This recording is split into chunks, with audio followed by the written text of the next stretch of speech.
I have with me today Lauren St. George, who is a very interesting and challenging individual who has an excellent profile, has done so much in her life. I think you will really enjoy hearing what she has to say today. She comes to us with a very, very interesting background with many things that she has accomplished, and she will be able to share with us, and I know give us some good advice and motivate, inspire, encourage us, and hopefully transform a life today as she shares with us. So, Lauren, would you begin by just telling us a little bit about yourself and where you are being interviewed from? And then we will get into a good conversation as it relates to you. Absolutely. Thank you for having me. Uh, as you said, my name's Lauren St. George. I am a coach and a consultant. I work with individuals to help them figure out what they want to do next in their life, and I work with companies to help them figure out what they need to do next in order to stay relevant in the marketplace. I'm based in Atlanta, and I'm down here with my family and my two sons and my furry kids. I've got two dogs and a cat, so we have a busy household. Okay, well, it's good hearing that. What do you do now, other than your coaching? What is that like? You talk with certain companies about certain things. What is that like? Would you share a little bit about that to listeners of this podcast? Sure. So on the business side of things, I work with companies to figure out, what their vision is, what their strategies are, how they want to how they want to show up in the marketplace and differentiate themselves from their competition. And I do that through a process of designing and running workshops with them because it's about collaborating, internally with teams in order to together create what that mission and vision is. So I do that on the consulting side, and I do that with Accenture, which is a large technology consultancy. But then on the individual side, I take a lot of those methodologies that I use in the business world, and they can be very powerful tools to help individuals think about what they want to do next. And so I work as a coach with people to figure out in their own personal lives what their next chapter would look like, and usually starting from a place of feeling unclear or stuck on really what that is, and using some of those same tools that I use in the business world to help them gain clarity and really come up with their plan of what they want to do next. Okay, I noticed that you stating your profile, and it's very interesting profile and your bio. I just learned so much from it. But I assume that you work with businesses and individuals. Some of these people have uh, fear about doing certain things, about stepping out. I know I even possess a little bit of that. So when you talk with them, how do you talk with them in terms of overcoming that fear that they may have in order to step out to that next level? I think it's a really interesting question. Fear oftentimes is a mindset, right? And it comes from really how we're biologically created. So I believe that if you understand how your brain works, you can use it for your benefit.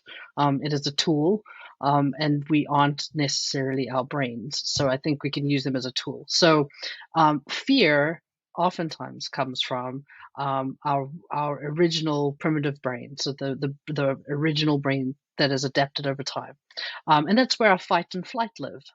And so when we're presented with something that's scary, we're not being chased by woolly mammoths anymore. But when something scary presents itself, our brain is is programmed to keep us comfortable and to keep us safe.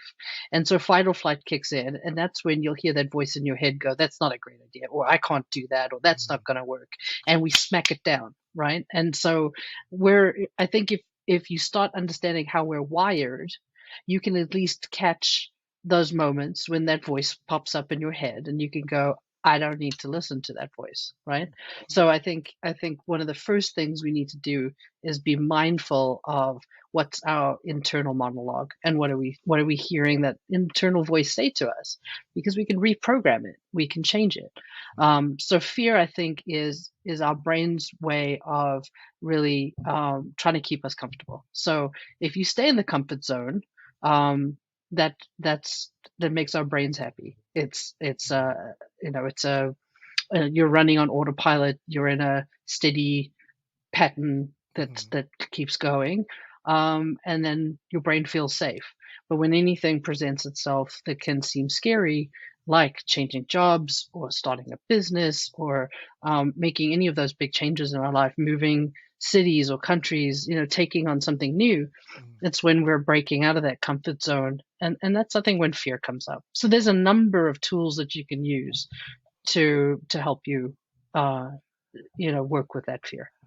I noticed that most people, and you'll hear me keep saying myself too, because as you're talking, you're also talking to me. This is interesting today. Uh, we want to step out, but sometimes we are afraid we're going to get it wrong. Okay, Mm. People have this in mind they want to do. They have that in mind they want to do, but they are not going to do it because they feel as if I go out and I step out there and I get it wrong, then that's going to be it for me. How do they deal with that? So fear of failure is a big one. So, I think what I was talking about before is fear of change. Fear of failure, I think, is equally as big. Okay. Um, we we've been taught through how we grew up and through our education system and the things that are around us that when we try something, we got to get it right the first time, right? In order to get the A in class, you need to get the answers right, and you only get that chance to do it once on a quiz or in a testing situation. So we've kind of gotten used to, like, we have to get it right the first time.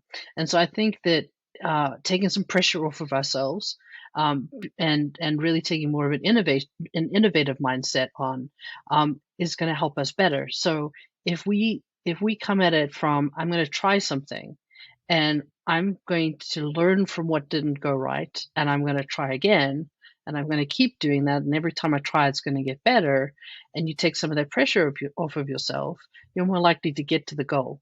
So, for instance, I have a little boy who actually just started walking a week ago. And as he was starting to learn to walk, if every time he fell down, I said, well, don't bother trying again, you'll just never learn to walk. That would be a defeatist attitude, right? Instead, we all know that we all learned to walk, and we've all, watched our children learn to walk, and it takes trial and error. He didn't get it right the first time. He's falling down, and then, as you watch day after day, he gets a little bit more sure about himself, and he's walking a little better, and then eventually he'll be running, and I'll be running after him. But I think if we can shift our mindset to looking at it as more of a when businesses innovate products, Hmm. they will prototype something and they will put it out there and they'll see how it does, and then they'll keep going. Dyson had ads that used to talk about how they were, this was their fifth, they'd done 500 previous versions of it. Hmm. So I think if we can take the pressure off of ourselves and that we have to get it right the first time, we can give ourselves some runway to try things, to learn, and to keep going. Now, I do understand that certain things, it seems like I don't have the runway to do that, or Hmm. or I got to get it right the first time because this is a major impact to my life. And I do believe that there's ways that we can approach things and try things out before we do a full transition to something. So, for instance, if you're wanting to change jobs, instead of giving your notice in, we can start looking for the next position before we change, right? Okay. And if we wanted to change lanes and we're completely changing, it's not just a new job, but now it's a new career. There's a variety of ways that we can kind of learn whether that's the right path for us before we ever go and take that job. Hmm. Let's do research online. Let's talk to people who are in that position. Let's read up on it. Let's take a class or Hmm. two to get deeper into the subject, and so that you get a better sense of, is this really what I want to do? So I believe that is, a version of prototyping where you can try something out, you can dip your toe in the water and go, okay, now I want to make that change.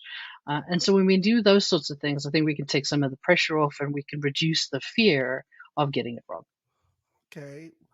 Well, you motivated me now. You got me, and I should say I want to do it. This is where I am. I want to do it. I see it, and I feel like I can do it. So, how what does it take to motivate me to do it to get there? I know I can do it. I feel like I can do it, but there's still something that's holding me back. How do I overcome that? Well, motivation is an interesting thing because oftentimes there's things that we know we should be doing, but we don't Mm-hmm. necessarily have the motivation to do them. Exactly. Uh, it, so, for instance, we want to go, we know we should be getting more exercise and maybe going to the gym, but it's Mm-hmm. far easier to sit on the couch eating potato chips and binge watching something You on got TV. you got that right. Exactly. So, at some point, you have to force yourself to do it. There's no Okay. easy way around that. Hmm. But I think you can force yourself to do it if you understand what your why is. And Okay. so, Okay. understanding your why, I think, is the thing that long term will keep your motivation going. So you understand that you understand your what. I need to go to the gym. How you're going to do that, you'll figure out. I'm going to drive myself there. I'm going to take the bus. I'm going to walk, whatever it is, or I'm going to find some show on TV that I can, work out to. I don't even have to go to a gym. But if you understand the why, then the motivation will be that much stronger. So why am I ultimately wanting to get fit? Why do I want to be healthier? And I think you have to do that in a way where you're actually peeling back the layers. Because the first answer to why is probably going to be a simple one. But I don't think you should let yourself off the hook. And I think you need to ask yourself why a couple times and really get to the heart of it. And when you understand what that motivation is, and you really understand the core of why you want to get healthier, or whatever that is, it could be you want to look better for your spouse. It could be you want to feel more confident when you're at work. Whatever. It could be you want to fit back into an outfit that you had. Um, or you want to feel it. Oftentimes, it comes back to things like more self confidence, or it's less about the inches. So once you understand what your why is, it'll help with the motivation. But at a certain point, you just have to force yourself to get off the couch. One of the tools that I would suggest you do is the very first step that you do. You pick something that's going to take you less than 2 minutes to do. Hmm. So it should be something that's small, it's achievable, and you get it right the first time. It's something that will help to motivate you to do the next step. So I want to start taking yoga, for instance. My first 2 minute step could be I need to find my yoga mat. Hmm. And the next day it might be I need to take my yoga clothes out of the closet. Now I've got the clothes and I've got the mat. The next step might be I got to figure out when the class is. Then it might be I drive to the yoga studio, but I don't even have to go in. But you do these steps that, as long as you make sure they're small enough, and Hmm. you win, and you get to the next step and you win again. Those sorts of things will build momentum and they'll Okay. build motivation. So you want to give yourself small wins that you can celebrate. Look, I did this. I can check that box. I did it. Tomorrow I'm going to do this. You build By doing that, you build trust with yourself. So it's I'm like going to show up for myself. I'm actually going to do it so it's like taking one step at a time. one step at a time, Oh, manageable small steps. Because our lives are busy, right? If we hmm. if we set ourselves with a goal that is so lofty, and we don't break it down into small steps, then yeah, we're not going to get there because it's going to seem too big and too arduous a task. So break it down into small, manageable steps. Lauren, my podcast is about encouraging, inspiring, and transforming. And Hmm. obviously, looking at your profile and your bio, uh, you fall right into really what I do and what I want to talk about. So if part if listeners of this podcast, are kind of down on their luck or they're a little down and they want to do something, but they just not sure of what to do. They're in the dumps, I would call. What would you say to them to get them moving, get them going? How would you share with them? Because listeners of this podcast, know that I try to talk with people who can give some encouraging words, some inspiring words, something that's transforming. And so they are always waiting to hear something like that. So, what would you say to them? There's a lot I could say. There's a few, so Okay. let me Well, try and give you a few things. okay, just a few things. Let's so I think one is about mindset. I think we have to be very careful about what we let into our brains. So what I mean by that is I think you should curate the content that goes into your brain. So be careful about what you're reading, what you're watching, what you're listening to, and how you're starting your day. So if the first thing you do in the morning is grab your cell phone and start looking at social media, or you turn the TV on to watch the news, or you're already reading emails for work, you've already put yourself into this place of feeling stressed. So be mindful of what you're putting into your brain. Listen to positive music, watch shows that make you laugh. Start your day, by maybe walking the dogs or enjoying your coffee and reading something that you enjoy, or Okay. so try and start the day in a positive place and try and keep that going through the day. Now, a way to keep it going through the day is to practice mindfulness. Whether you set an alarm to start getting the habit of doing it, Hmm. but it's really mindfulness is being aware of yourself in the present moment. We get so worried about what's happening in the future and what happened in the past that we often forget about the here and the now. And so taking time during the day to actually stop yourself and go, how am I feeling right now? What's going on?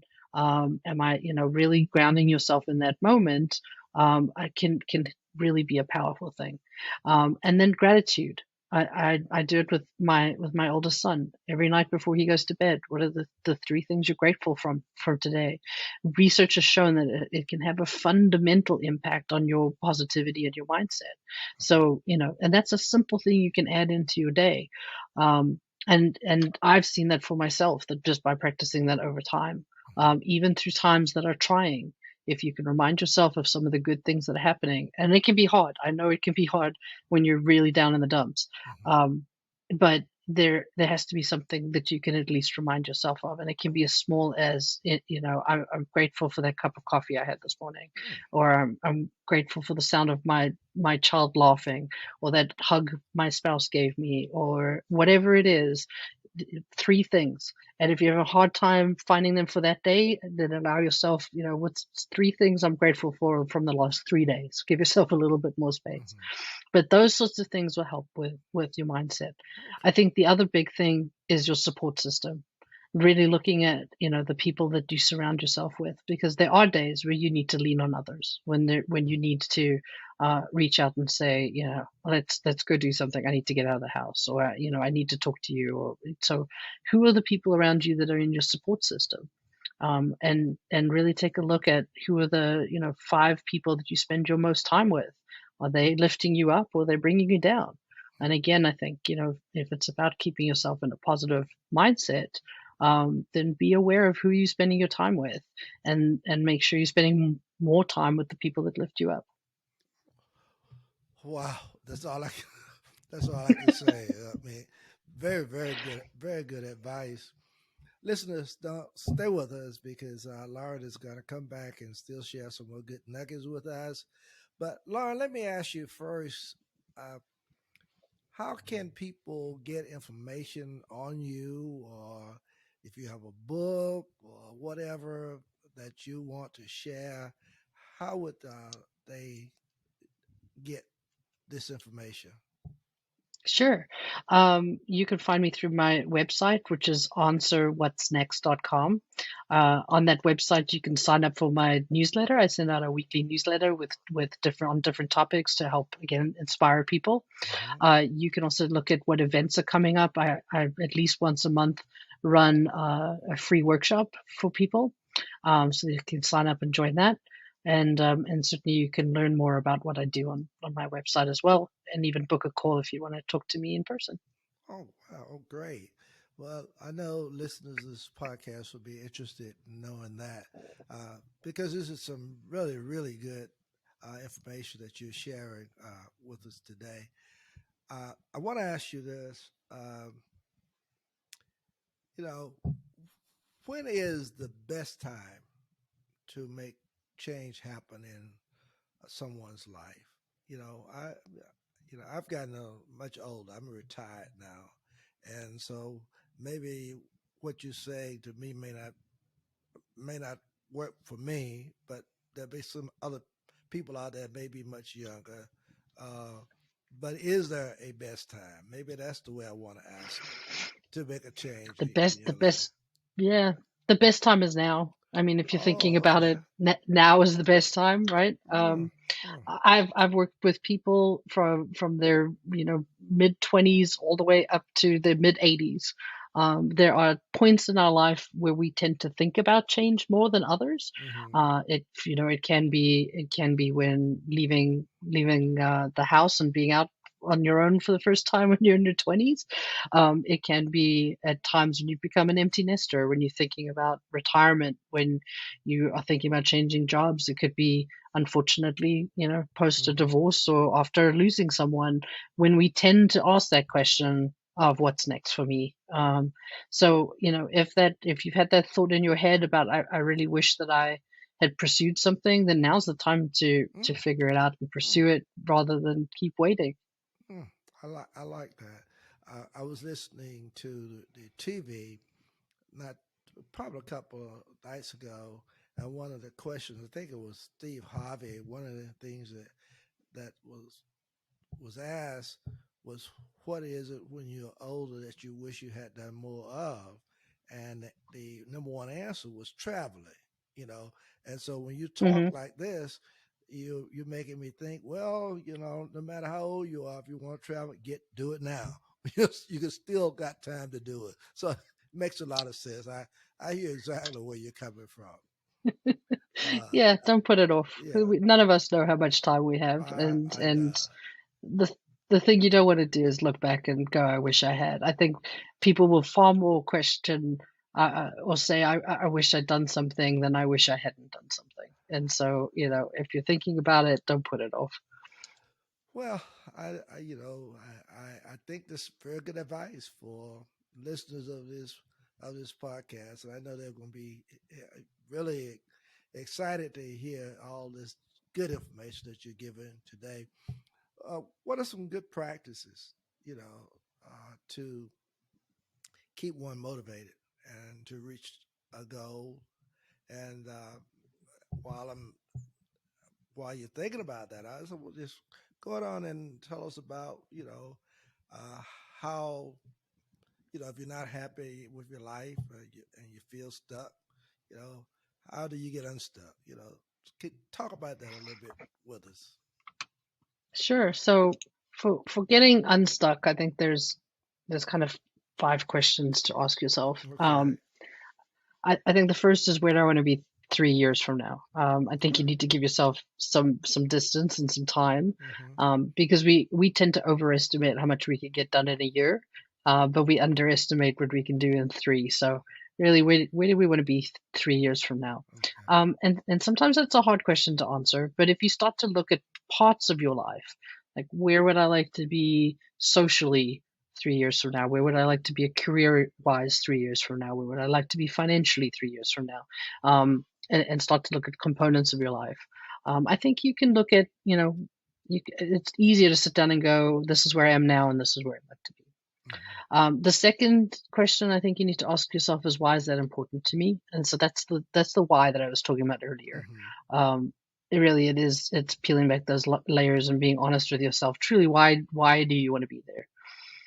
Then I think you need to look at what are the obstacles in your way, and put those into three categories. Those are the small obstacles, the bigger obstacles, and the really large ones. Mm-hmm. And then different people like to approach these in different ways. I mean, some people would prefer to tackle the big ones first and just get them out the way.